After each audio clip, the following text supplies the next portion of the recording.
Militer Rusia memperbarui informasi operasi militer khusus di Ukraina dalam 24 jam terakhir. Juru bicara militer Rusia Letnan Jenderal Igor Konasenkov tanggal 6 November merilis terjadi kontak senjata di arah Kupiansk.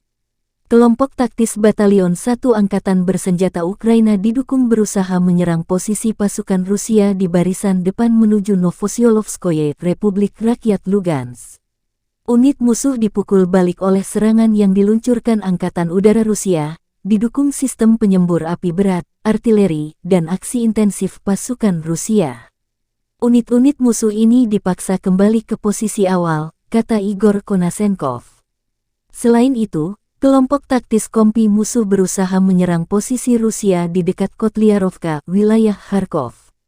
Operasi tim artileri mengakibatkan musuh frustrasi. Serangan yang diluncurkan oleh unit angkatan bersenjata Ukraina diatasi.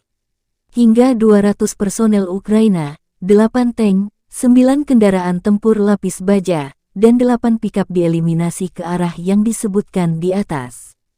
Igor juga melansir kontak senjata terjadi di arah Krasny Liman. 2 kelompok taktis batalion Ukraina melakukan upaya serangan balik.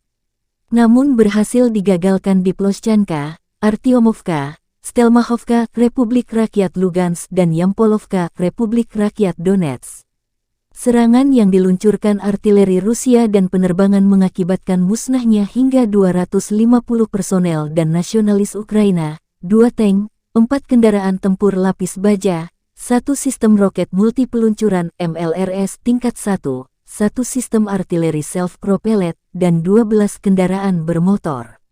Selain itu, serangan presisi tinggi yang diluncurkan pasukan Dirgantara Rusia telah mengakibatkan pemusnahan hingga 100 militan dari kelompok nasionalis dan tentara bayaran, termasuk sekitar 40 tentara bayaran dari AS, Inggris, dan Polandia, serta 10 pelindung lapis baja kendaraan tempur, kata Igor Konasenkov dikutip Tribun Timur. Secara total, Kemenhan Rusia melansir 331 pesawat terbang dan 169 helikopter, 2.452 kendaraan udara tak berawak, 386 sistem rudal pertahanan udara Ukraina dieliminir sejak awal operasi. Juga 6.398 tank dan kendaraan tempur lapis baja lainnya, 883 kendaraan tempur yang dilengkapi dengan MLRS, 3.560 meriam dan mortir artileri lapangan. Termasuk 7.086 unit militer khusus dihancurkan selama operasi militer khusus. Letjen Igor juga memperbarui upaya rezim Kiev melanjutkan provokasinya yang bertujuan menciptakan kemungkinan bencana teknologi di pembangkit listrik tenaga nuklir Zaporozhye. Selama 24 jam terakhir, unit artileri Angkatan Bersenjata Ukraina meluncurkan 15 proyektil kaliber besar di Energodar dan wilayah yang berdekatan dengan pembangkit listrik tenaga nuklir. Penembakan dilakukan dari area yang dikontrol Ukraina di Vysetarasovka dan Kapulovka, wilayah Dnepropetrovsk. Serangan balik artileri Rusia mengakibatkan hancurnya 1 howitzer Mesta B Ukraina dan 2 kendaraan AFU.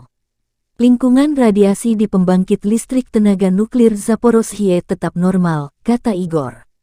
Dari kubu Kiev, Kementerian Pertahanan Ukraina merilis sebanyak 490 prajurit Rusia tewas dalam 24 jam terakhir. Termasuk 7 tank, 10 kendaraan tempur dan 3 drone. Rusia sudah kehilangan 75.930 prajurit sejak awal konflik. Presiden Ukraina Volodymyr Zelensky bersumpah mengusir Rusia dari Ukraina.